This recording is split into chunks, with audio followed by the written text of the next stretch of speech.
Gravando. Então, pessoal, o que acontece? Se você conseguir fazer essas distinções de características literárias, você vai conseguir identificar quando um poema é parnasiano, quando um poema é simbolista. Por que nós temos que fazer essa distinção? O Enem gosta muito dessa distinção, os vestibulares também, porque como fazem parte, as duas poesias fazem parte das poesias do século XIX, eles querem saber o quê? A diferença entre uma e outra. Primeiro, o parnasianismo cultivou o quê? A estética literária. Como ele cultivou a estética literária, a arte pela arte, é uma poesia que se inspira nos clássicos, tanto na questão do gosto da mitologia, eu estou falando do parnasianismo para vocês não confundirem com o simbolismo, tá? Então, eles estão preocupados com as metrificações e com o poema de maneira impecável. Tanto que Olavo Bilac, um dos mais importantes poetas brasileiros, ele faz uma relação do trabalho do poeta com o trabalho do joalheiro, que pega a pedra bruta e transforma em joia. E o poeta pega simplesmente palavras, né, nesse reino de palavras que nós temos, e esculpe as palavras, transformando-as em poema. Então, a preocupação é estética, a arte pela arte. Objetividade. Dentro do parnasianismo, a linguagem adotada por eles é a objetividade. Agora, no simbolismo. Olha lá, eu fiz um quadrinho aqui para vocês. Ó, para vocês verem, né? Coloquei aqui o bom dia para vocês, falando a respeito do simbolismo.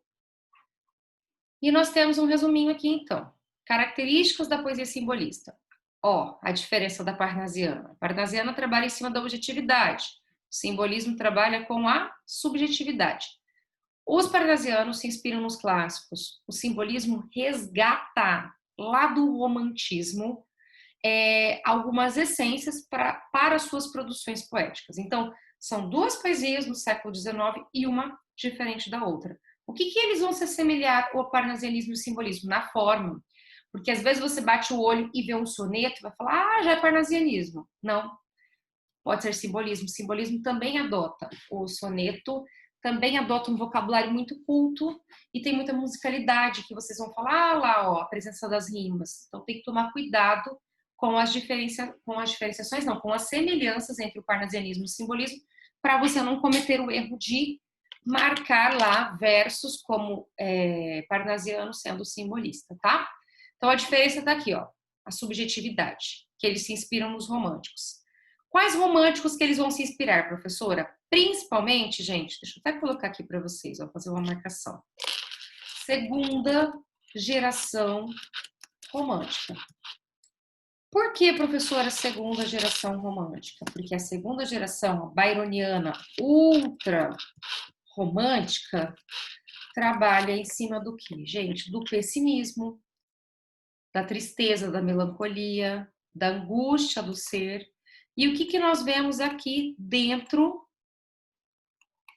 Destacar aqui. O que nós vemos aqui dentro do simbolismo? Sonho, fantasia, inconsciente, onírico e metafísica. São palavras, pessoal, que eu quis colocar tudo aqui para representar para vocês, porque dentro de exercícios de vestibulares, às vezes vem assim, é a escola literária que trabalha em cima do onírico. Gente, o onírico é a ligação com esse inconsciente, tá? Então, eu quero que vocês memorizem essas palavras, porque essas palavras podem estar contidas dentro dos exercícios de vestibulares. Então, os vestibulares podem trabalhar com esse vocabulário aqui, você vai falar, eu não sei o que é onírico, não sei o que é metafísica, é tudo que não faz parte, pessoal, desse nosso plano real. Pode observar que simbolismo, palavra usada para simbolizar e representar o inconsciente, o sonho, a imaginação, a fantasia, e geralmente marcada pelo quê, pessoal? Pelas tristezas e angústias humanas. Assim como fez a segunda geração romântica.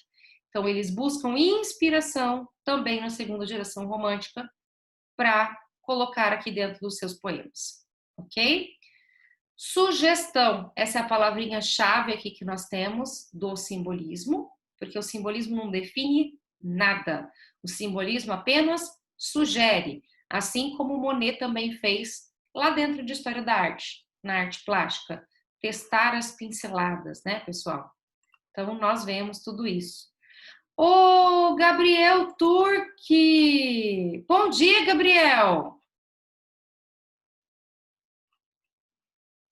Bom dia, Gabriel!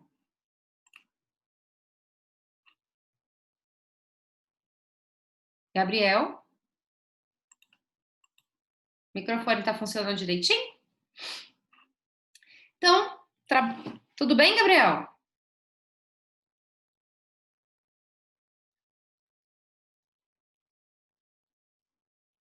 Ok. Gente, então aqui, ó, nós temos aqui a sugestão. Essa é a palavra-chave para entender o simbolismo, então, pessoal. Deixa eu ver aqui.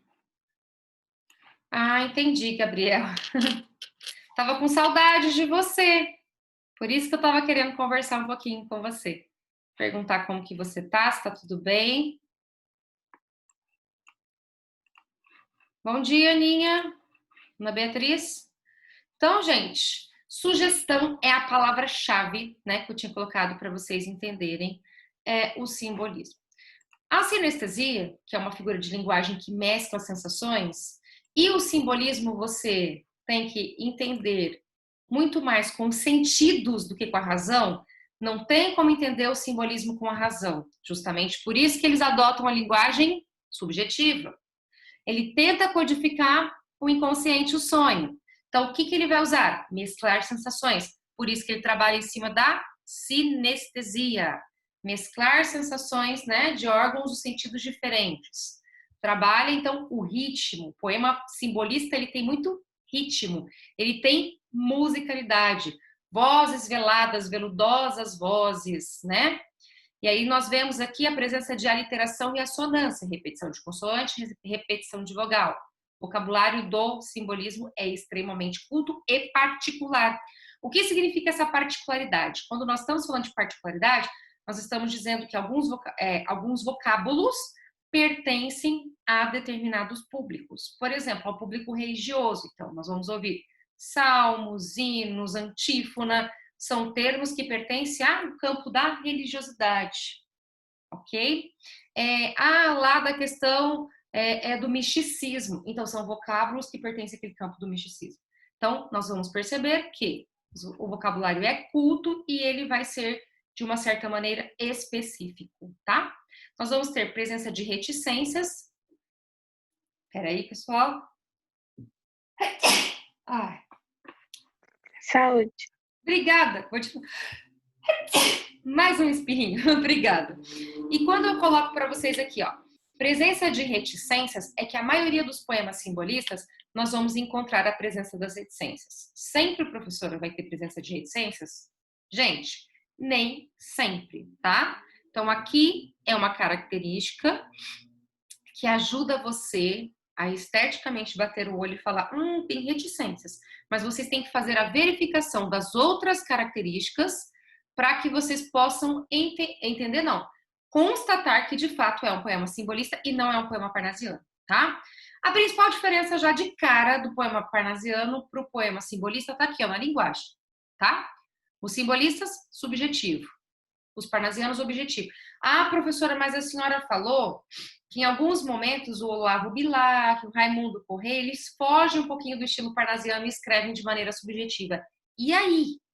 Quando não estiver assinando o nome do autor, como que eu vou diferenciar? Aí você vai partir para os outros campos.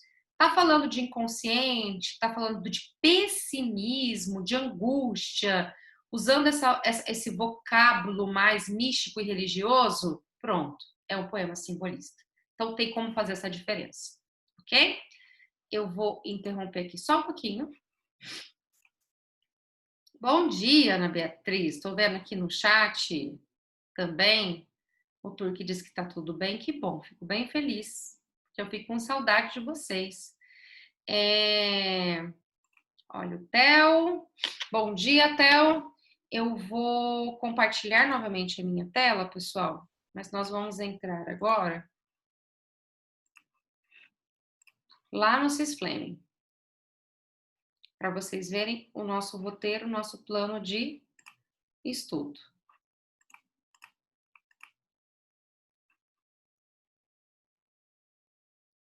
Então, seguindo aqui. Como sempre falo para vocês, eu deixo o plano de estudo sempre um dia antes. E está aqui já o roteiro, né, da nossa aula de hoje. Então, nós temos aqui a aula pelo Zoom e vamos fazer a correção da tarefa de literatura, que está no capítulo 12, na página 183. Então, peguem aí, pessoal. Na página 183, os exercícios 1, 2 e o exercício de número 3. Aqui, eu gostaria que vocês aproveitassem para perguntar e já para fazer essas referências da diferença da poesia parnasiana para a poesia simbolista, tá, pessoal? A princípio parece assim, tá, beleza, eu entendi. Sabe quando você percebe que você entende mesmo? Não é difícil, pessoal. Eu falo que é uma das contemplações do ensino aqui de literatura mais tranquilo que vocês podem encontrar. Encontrar a diferença da poesia parnasiana para a poesia simbolista. Porque a poesia parnasiana é muito fácil de identificar e a simbolista também, tá? Mas podem surgir dúvidas. E aí, para isso que nós estamos aqui. Para que elas sejam, né, resolvidas, sejam respondidas as dúvidas de vocês e acrescentarmos mais informações aqui, tá? Então, eu vou interromper aqui um pouquinho o compartilhamento, abrir aqui também para vocês, deixar o bate-papo aqui também, quem está sem microfone e quiser perguntar, aproveite aqui. Enquanto isso, eu vou pedir para a Luana ler a primeira questão da Unesp aí, onde nós temos o quadro de Monet. Nós vamos fundir literatura com história da arte. E a pintura de Monet aí, olha, é o impressionismo, você pega a pincelada aí, você testa na própria tela as cores. Então, você não define nada, você apenas sugere. O simbolismo também não define nada, ele apenas sugere. Vai, Luaninha, lê pra gente aí. Ô, Pro, qual que é a página? 183, nós estamos corrigindo a tarefa que vocês tinham que ter me entregue até ontem. Tá, vou ler.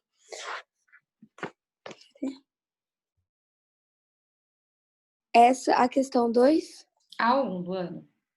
Ah, tá. O impressionismo foi um dos movimentos artísticos mais significativos do século XIX. Indique uma característica da pintura impressionista presente na tela e o motivo pela qual se afirma que ela rompeu com a pintura realista. Você fez? Eu fiz, Pro. Então lê pra gente a sua resposta, por favor.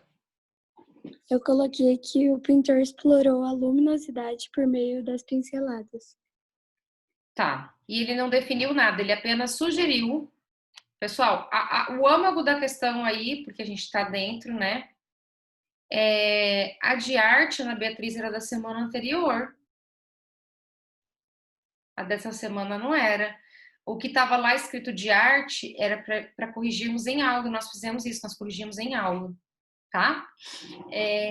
A questão aí é você colocar, né? Então, assim, porque ele testou as cores na tela, ele sugeriu que tinha o quê, gente? Um barco, você pode colocar, né, um pescador, por exemplo, porque está sugerindo, ou você pode colocar apenas que tem uma pessoa dentro de um barco e que ele está navegando no mar ou num rio, porque aqui a ideia não é definir, a ideia é sugerir. E o tempo, gente, o sol está se pondo. Então aí, né, tem uma inspiração que os simbolistas usam muito, pessoal, que é o final do dia, que é o que nós chamamos de crepúsculo, e que também você pode chamar de ocaso, tá? Os simbolistas usam muito essa palavra ocaso, e aí os alunos sempre me perguntam, professora, como que eu defino ocaso? Ocaso é o crepúsculo, quando o sol se põe, né, e começa a noite. Então, horas do ocaso, tem um poema que fala assim. Então, esse ocaso seria o final do dia. Então, a gente temos sugestões e não temos definição, tá? Clóvis, tudo bem? Clóvis?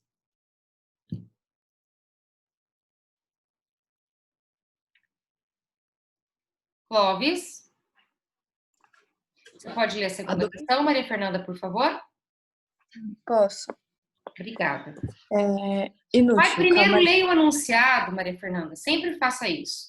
Porque se precisar ler o poema, nós já vamos ler o poema já de uma maneira direcionada. Saber o que nós temos que investigar no poema, tá? Tá bom. Referências a elementos da natureza, como as que se leem neste soneto, eram frequentes na poesia simbolista portuguesa, formando uma rica composição de imagens sobre as quais foram elaborados os comentários que você lerá a seguir. Após a leitura deles, assinale o correto. Tá, então agora tem que ler o poema, né? Inútil, calmaria. Já colheram as velas, bandeiras sossegaram. Que tão altos nos topes tremularam, gaivotas que a voar desfaleceram. Pararam de remar, emudeceram, velhos ritmos que as ondas embalaram. Que cilada que os ventos nos armaram. A que foi tão longe nos trouxeram? São Gabriel, arcanjo tutelar, vem outra vez abençoar o mar, vem nos guiar sobre a planície azul. Vem nos levar à conquista final, da luz, do bem, doce clarão irreal. Olhai, parece o Cruzeiro do Sul. Obrigada, Maria Fernanda. O que nós observamos aí, pessoal? Não é um poema escrito por um brasileiro, mas é um poema que trabalha temática religiosa. Você percebe pelo quê? Quando ele fala de São Gabriel, ele está falando, né? Aí ele fala São Gabriel, ele pede o direcionamento, ele também cita a questão da natureza, ele fala de gaivotas, ele está falando da planície azul. Então, tem outros elementos que marcam aí a questão da natureza. Quem faz isso muito é o Eugênio de Castro, que é um autor simbolista português, tá? Então, com relação a isso, o que nós podemos apontar como certo?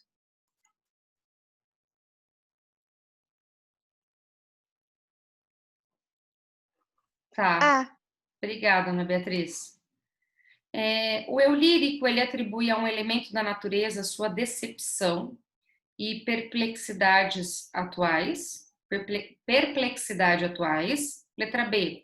As sinestesias, sobretudo visuais, expressam os desejos de vingança dos cristãos contra o islamismo. É isso? Não, né? Absolutamente, ó. Risca a letra B. A letra A pode ser, então a gente deixa de stand-by aí. O conjunto de imagens marinhas, tendo o vento, o mar e o navio como base, deixa claro que o objetivo das navegações era econômico apenas. Se fosse muito racional esse poema, gente, ele seria um poema parnasiano, ele não seria um poema simbolista, então não dá certo aqui, tá? D. As metáforas que têm as gaivotas como fundamento revelam a certeza do eu lírico, de que as grandes navegações elas foram positivas. Não é isso, né? Tem aquele lance de pessimismo. E o mar metaforizado em planície azul é no poema um campo de sangrentas batalhas. Não é são sangrentas batalhas. O que nós temos é um eu lírico, então, que está utilizando o elemento da natureza para falar das suas decepções. Então, a alternativa correta é a letra A, ok? Alguma dúvida com relação a ser a letra A? Não temos? Augusto, lê a questão 3 para a gente, por favor.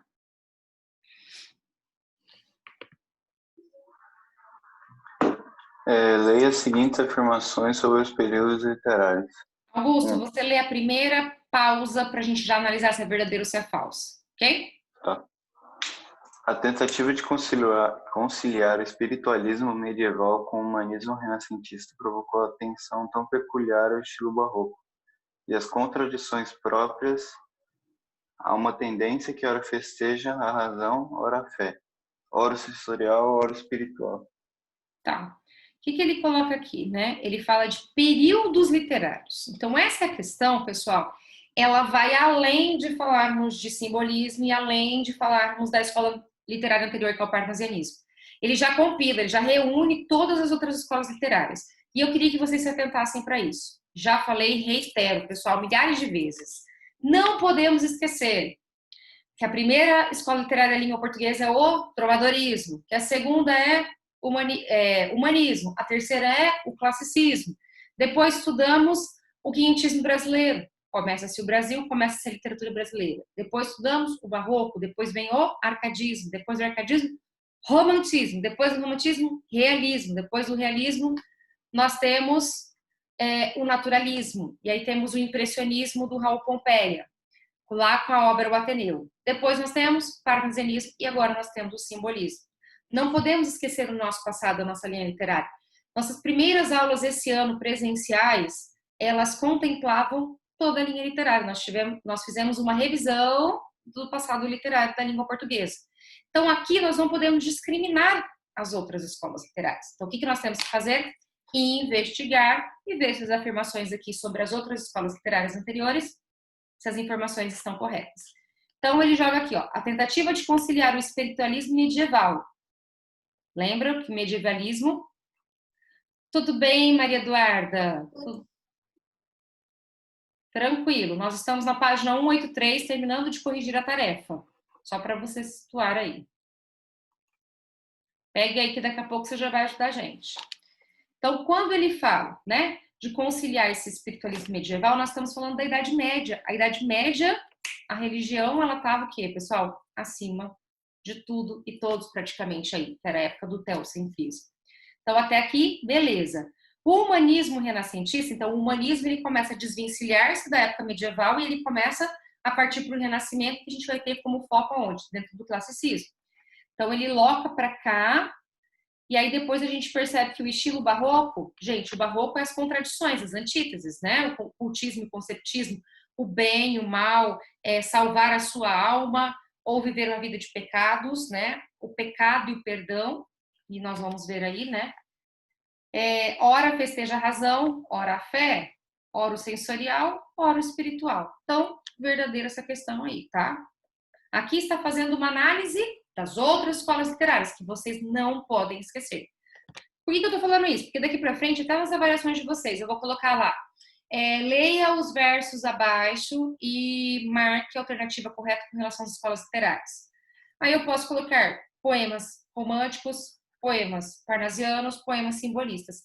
Ah, mas a professora falou que era para estudar só o simbolismo e só o parnasianismo. Você não pode esquecer que antes do parnasianismo existia o quê? O romantismo, na poesia, tá? Então, não pode deixar de fazer as relações com o nosso passado literário. Número 2, vai lá, Augusto.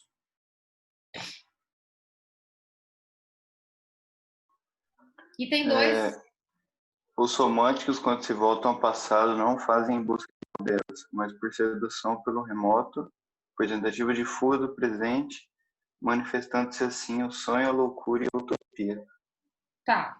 O que você acha, Augusto, em específico, sobre essa afirmativa aqui? Tá correto. Por quê? Justifica para mim aí.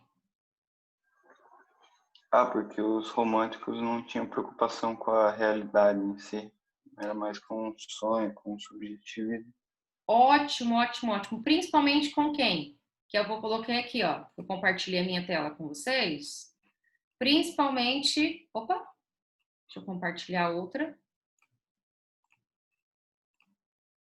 Principalmente com a segunda geração romântica aqui. A outra romântica, que era baseada na fantasia, no sonho. Lembram da nostalgia? Ó, que saudades que tenho da aurora da minha vida, da minha infância querida, que os anos não trazem mais. Ou ainda os versos pessimistas, né? Como Lembranças de Morrer, de Álvares de Azevedo. E todos mais. Ok? Obrigada, Augusto. Segunda, verdadeiro também. Próximo item, Augusto.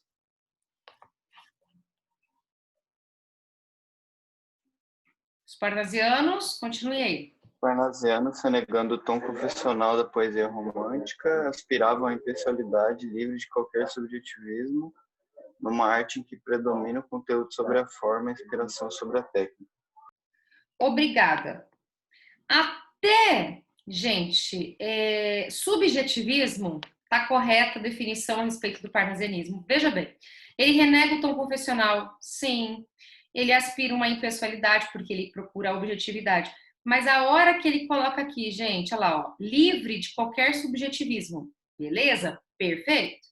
Mas a hora que ele coloca que ele está preocupado com o conteúdo, os parnasianos se preocupavam com o conteúdo ou com a forma? Os parnasianos se preocupavam com a forma.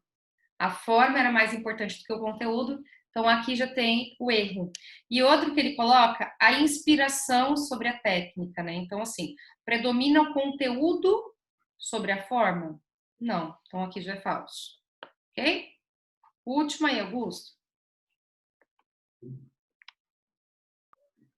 E tem 4. O poeta simbolista caracteriza-se pela construção mística do mundo, pelo interesse no indefinido, pela alienação do social e pelo conhecimento ilógico.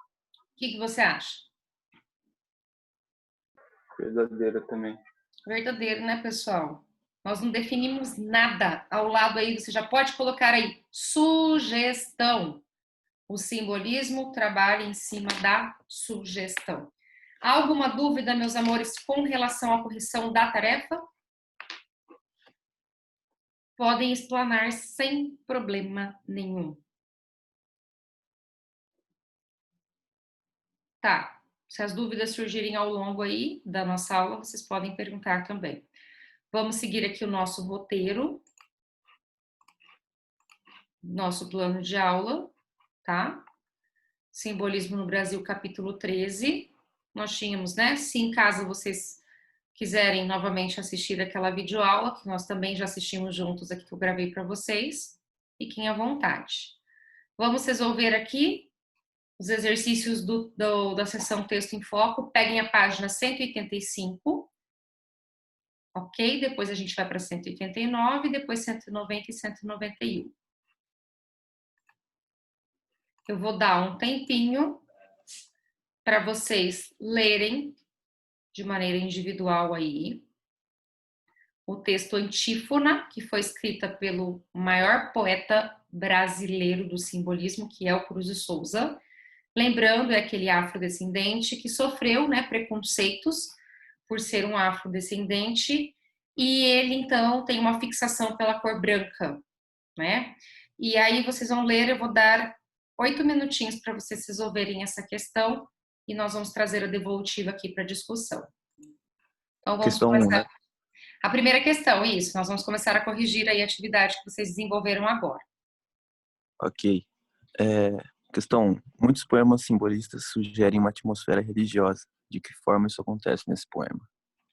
Legal. Você conseguiu entender aí, que você percebeu, vários termos religiosos que fizeram parte aí do poema. E aí eu pergunto, né, dentro de tantos termos aí religiosos, quais chamaram a sua atenção? Muitos poemas aí sugerem uma atmosfera religiosa. E nós conseguimos perceber essa atmosfera religiosa dentro desse poema por causa dos termos religiosos. E eles são vários. Nós temos até aqui, ó, o destaque. Tudo bem, não tem problema não. Pode falar, Isabela. E cânticos serenos. Qual que você falou primeiro? Eu não consegui entender. Visões, salmos e cânticos serenos. Visões, salmos e cânticos serenos. Tem mais? Alguém colocou mais outros termos? Infinitos espíritos dispersos. Não, são outros termos que pertencem até à questão do catolicismo.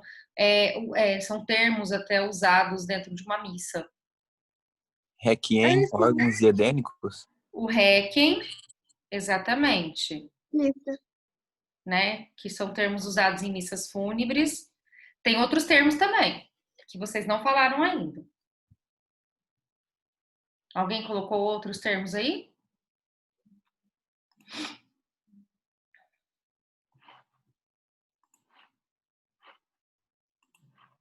Nós temos turíbulo, ara, são todos termos aí, pessoal. Antífona, o próprio título, antífona, né? Antífona é um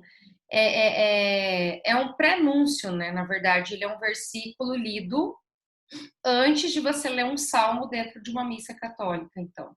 Então, nós temos aí todos os termos que se ligam à questão da religiosidade, ok? Era só adicionar aí o que vocês já colocaram. Maria Eduarda Camargo, você pode ler a número 2, a letra A, por favor?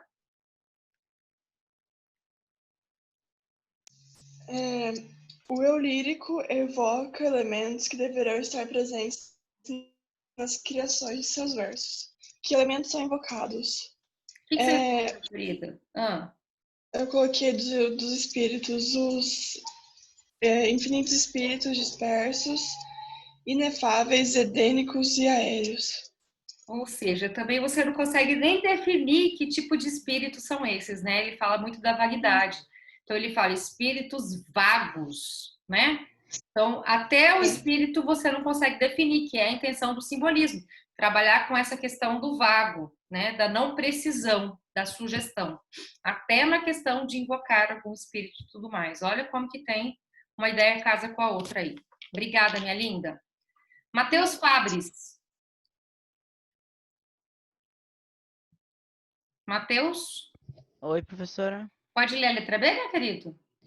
Letra B, calma aí. Vai demorar um pouquinho. Você não quer que eu leia a próxima? Daí você faz uma pessoa Pode ler ser, essa? você vai ler o número 3, então. Luiz Arthur, lê a letra B pra Beleza. gente.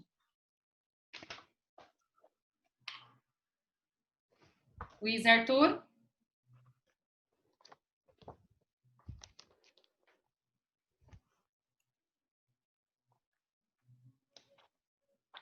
Ana Flávia, como que tá a sua conexão aí? Tá travando um pouco, prof, mas tá dando pra escutar. Tá, você consegue ler a letra B pra gente? Consigo. Obrigada. É pra ler pergunta também? Sim, a pergunta e depois você fala a resposta. A presença desses elementos contribuirá para construir uma poesia objetiva ou sobrenatural? Comprova. E Eu vou aí, ler Ana? sobrenatural. Com certeza. Se Porque é simbolista, tem que ser sobrenatural. Não tem como ser real aí. Sim. Como que você comprovou? Porque os elementos, como os espíritos, fazem parte do místico e não do natural. Ótimo. Alguém colocou diferente? Gostei da sua resposta. Alguém colocou diferente? Acho que não, pro. Não? Ele fala, né, pro infinitos espíritos diversos, ele invoca os espíritos diversos, né? E aí ele coloca inefáveis edênicos aéreos, fecundai o mistério desses versos. Ele pede ajuda, o auxílio, né, para a produção poética. Com a chama ideal de todos os mistérios, que o pólen de ouro dos mais finos astros fecunde e inflame a rima clara e ardente, né? Então tá pedindo essa inspiração poética para a produção. Matheus, agora é com você. Beleza, qual que é a página mesmo, professora? Ô, meu anjo, você não estava na página, por isso você não estava acompanhando, né? Verdade, 185. 135, beleza. 185, não é 135. 85? Beleza. Número 3, né? Sim, senhor. O emprego da sintesia é bastante comum na poesia simbolista. Destaque. Sinestesia, Matheus. Sinestesia. Sinestesia é bastante comum na poesia simbolista. Destaque no poema exemplos do uso desse recurso. Então, onde nós podemos encontrar a presença de uma sinestesia só? Uhum.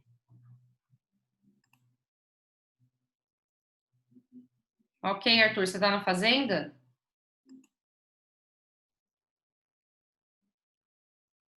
Ok. Matheus, você não conseguiu responder, né? Não. Ok. Gabriel, Salgueiro, você pode citar aonde você conseguiu encontrar um termo sinestésico aí? Sinestésico não, perdão. Um termo onde você encontra sinestesia. Eu achei na segunda estrofe, Certo? no primeiro e segundo versos, que eles Sim, usam música, cor e perfume, que é uma alusão aos sentidos. exatamente. Harmonias da cor e do perfume, né, Gabriel? Isso aí. Sim, então todos conseguem colocar aí. Gente, antes de partirmos para as páginas 190 e 191, ó, deixar aqui no quadro branco. Eu vou apagar agora as características, dá uma olhadinha. Nós vamos desfazendo. E eu vou colocar aqui para vocês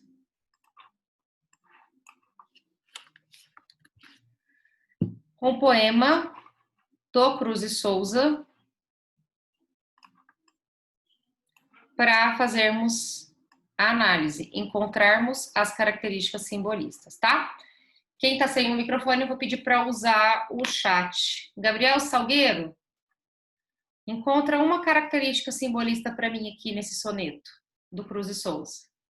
Pode escrever para mim aí no chat. Ana Beatriz, você tá com áudio ou você só tá no chat, Ana Beatriz? Responda para mim, para eu ter aí a noção. Tá, deixa eu olhar aqui.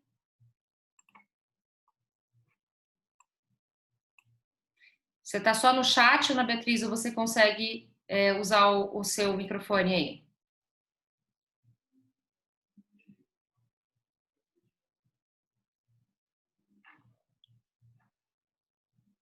Tá, então encontra também, coloca para mim. Você e o Turki vão escrever, vocês vão escrever aqui uma característica simbolista presente nesse poema. Gabriel Salgueiro, respondendo a sua pergunta, com certeza, tá? Não tem como esse termo ser objetivo aí. Então, o Gabriel Salgueiro já respondeu pra gente uma característica, tá? Vou colocar aqui. Ele locou para a ideia de que existe o texto, é um texto subjetivo, então uma característica aí é a subjetividade. Próxima característica encontrada. O Salgueiro não colocou no chat, o Salgueiro não, o Turki não colocou ainda no chat, nem a Ana Beatriz. Maria Fernanda Flores, fala para mim uma característica aqui. Simbolista.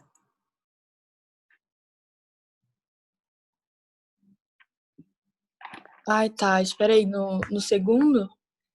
Nesse poema aqui que nós estamos. Ah, tá. Achei que era no... Não. Eu estou compartilhando a tela e é nesse poema aqui.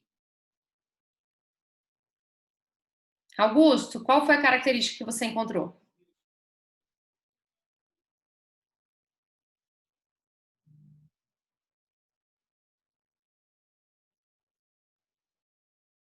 Augusto? Oi. Qual característica simbolista está presente nesse poema? Peraí. Luana, também preciso da sua ajuda. Ah, não... a morte e o pessimismo entra nisso? Se vai entrar o pessimismo, a angústia, a tristeza, entra o pessimismo. Entra sim.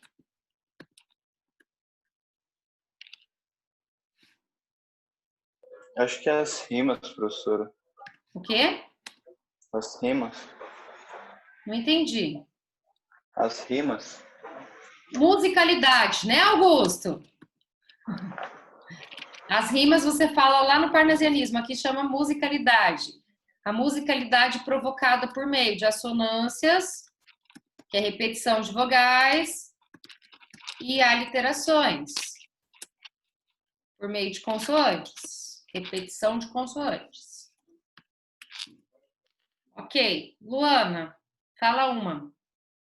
Tá faltando a Ana Beatriz e o Turki colocarem para mim no chat. Luana. Oi. Fala uma para mim, minha linda. Tô pensando, peraí. Tá, Isabela. Sim. Fala para mim uma característica aí, simbolista desse poema.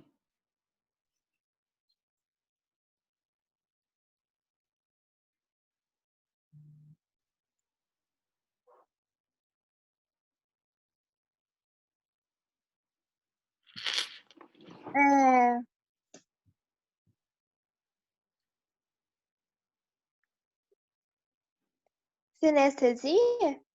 Onde que você encontrou uma sinestesia? Eu não sei se tá certo, Pro, mas, por exemplo, nessas macabras piruetas d'Aço. Aonde você colocou? Nessas macabras piruetas d'Aço. De aço. Como se elas fossem macabras e de aço também. Mas aonde que tá a sinestesia aqui? O que você consegue sentir aqui? Não tem aqui.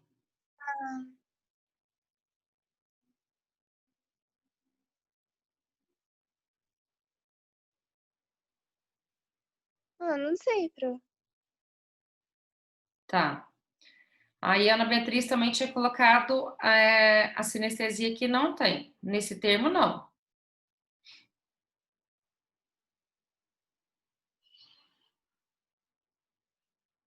Gente, esse poema, ele define esse sentimento de dor que ele está sentindo ou ele sugere? Ele define ou ele sugere? Sugere. Então, a sugestão. Pessoal, essa é a principal característica que vocês não podem esquecer. Além da sugestão, o que você encontra? Olha a presença de reticências aqui, gente. Presença de reticências. Olha marcado aqui, ó. Tá vendo? O pessimismo está sendo marcado pela dor, pela angústia. Tem musicalidade, provocada pelas assonâncias e aliterações. Tem a sugestão. E a sugestão aqui, ele procura, de uma certa maneira, representar a dor. Então, aqui há um símbolo, a representação da dor, por meio de sugestões. E temos a presença de reticências e também de exclamação, ó, gente.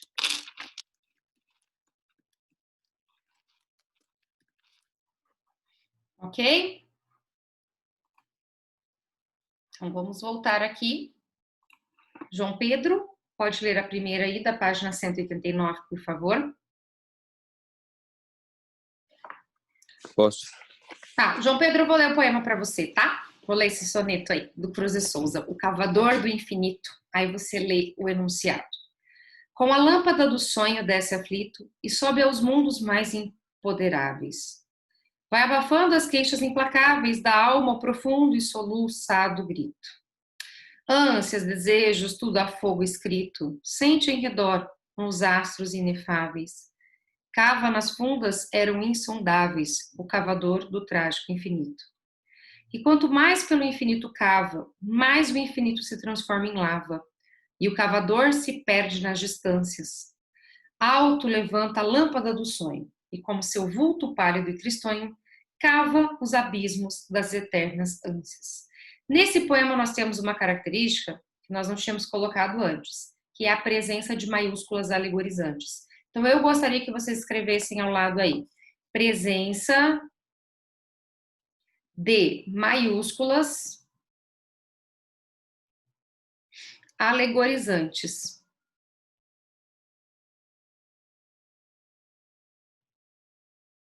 Porque nós temos letras maiúsculas aí e elas têm uma certa função de transmitir uma característica de ser humano a ser que não é humano, que nós chamamos de personificação ou ainda prosopopeia, ok? Com você, João Pedro. O poema explicita o desejo de evasão e transcendência, comum aos poetas simbolistas. Destaque no soneto versos que revelam a angústia do lírico diante da realidade. Qual que você Eu destacou? coloquei o segundo e o terceiro verso da primeira estrofe. Vai abafando as queixas implacáveis e da alma profundo e soluçado grito. Ótimo, João Pedro. Alguém mais? Alguém mais pode colocar alguns outros ou todos concordam aí com o João Pedro? Para mim tá ótimo. Número 2. Cauê. Pô, acho que eu fiz a página errada. Qual que é a... 189, meu anjo. Para não perdermos tempo, aí eu vou para ela, tá? Número 2. De forma metafórica, o lírico descreve uma escavação. O que seria o infinito a ser cavado pelo lírico? Quando ele fala esse infinito, gente, essa profundidade tão grande, é dentro dele mesmo. Então, ele está tentando, na verdade, cavar o infinito, é cavar ele mesmo.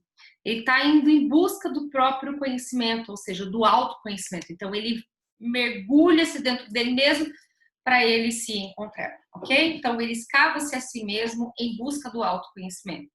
Aí, na letra B, o que ele quer encontrar, então, nessa escavação contínua? Então, ele quer se conhecer para quê?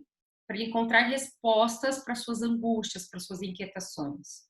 Nós temos esse hábito, às vezes, né, de falar assim, por que eu estou sofrendo? Qual é o motivo da minha angústia? De onde ela vem? Como que eu posso resolver isso? né? Você fica naquela busca psicológica. E isso ele está locando aqui para esse poema.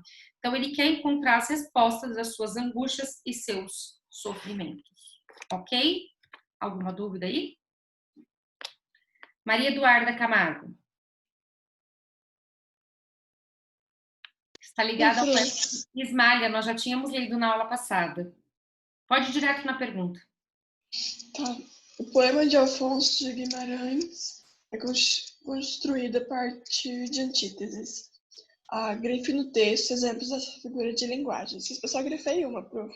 Tipo assim, que eu tinha certeza mesmo que era. Queria subir o céu, queria descer ao mar. Tá. Subir e descer. Não, então, é porque... Sim, então, mas é porque tinha as outras só que eu não sabia se estava certo. Tipo, queria a lua do céu.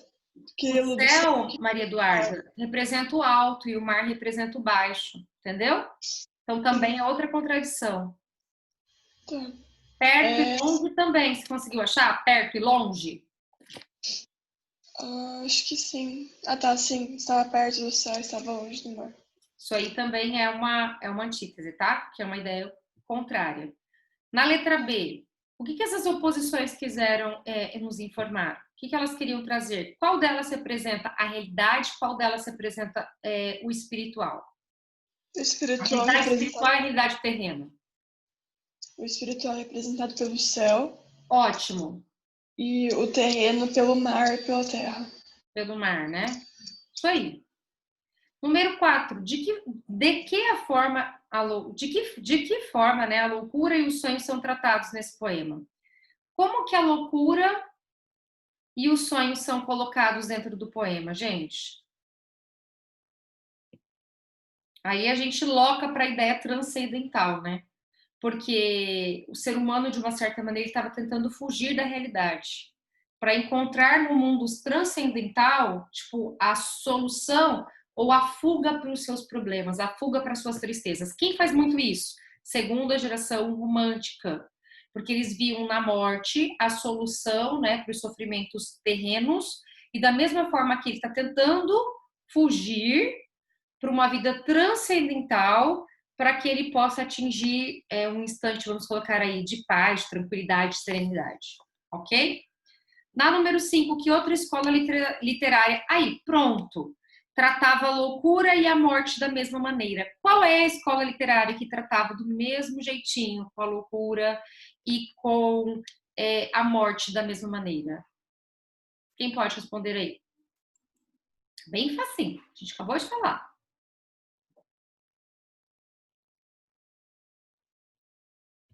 Ana Flávia? Qual é a escola literária? Oi, Pro. Qual é a escola literária que tratava a loucura e a morte do mesmo jeito que o simbolismo trabalha?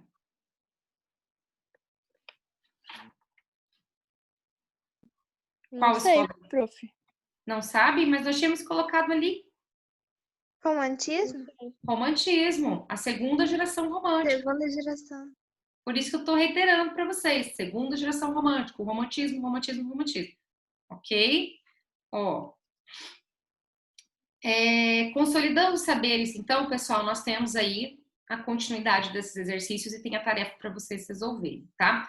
A tarefa que eu deixei no Enem é assim, na sessão, e aí semana que vem nós já vamos começar com o pré-modernismo, tá, pessoal? Vamos iniciar e falarmos sobre o pré-modernismo. Alguma dúvida sobre o simbolismo, pessoal? O que eu estou percebendo? Tá? Eu vou colocar aqui para vocês. Vocês estão em dificuldade de memorizar as características. A partir do momento que vocês memorizam as características do parnasianismo e do simbolismo, vocês não erram mais análise de poema algum. Então, o que eu vou pedir para a semana que vem? Vocês memorizarem as características simbolistas. O que eu vou fazer? Eu vou fazer uma pergunta. Vocês vão estar entrando e eu vou estar perguntando. Eu vou falar um poema e vocês vão identificar novamente as características simbolistas. Porque eu só vou poder ir adiante a hora que eu tiver firmeza de que vocês estão sabendo tudo sobre o simbolismo. O que eu percebo? Quando eu falo, vocês conseguem identificar. O que vocês estão precisando agora é memorizar. Então, além de vocês resolverem essa tarefa, no Enem é assim, peguem lá no livro de vocês mesmo, pessoal, no material, no Enem é assim, e vão colocando, ó, tem um espaço no livro de vocês aqui, ó, coloquem as características simbolistas. Vai ajudar a memorizar. Lembrando, subjetividade, sugestão, musicalidade, presença de reticências, algumas exclamações, maiúsculas alegorizantes, musicalidade, sinestesia. Ah, professora, pode ter todas? Pode ter só algumas. Então, coloque as características para vocês identificarem. Acredito que seja muito bom vocês fazerem isso. Vai ser uma dica, assim, precisa, batata. Colocou as características, eu olhei o poema aqui, é só identificar. Vocês vão conseguir, gente. Certeza, não tem como. Então, a dica que eu dou dando para vocês, reescrevam as características simbolistas. Depois, lembrem um pouquinho das características do parnasianismo, para você não confundir um poema com outro. Por quê? Porque no Enem é assim, também tem parnasianismo. Então, faça um quadrinho. Características do parnasianismo de um lado, características do simbolismo do outro lado. Ok? Tranquilo, pessoal?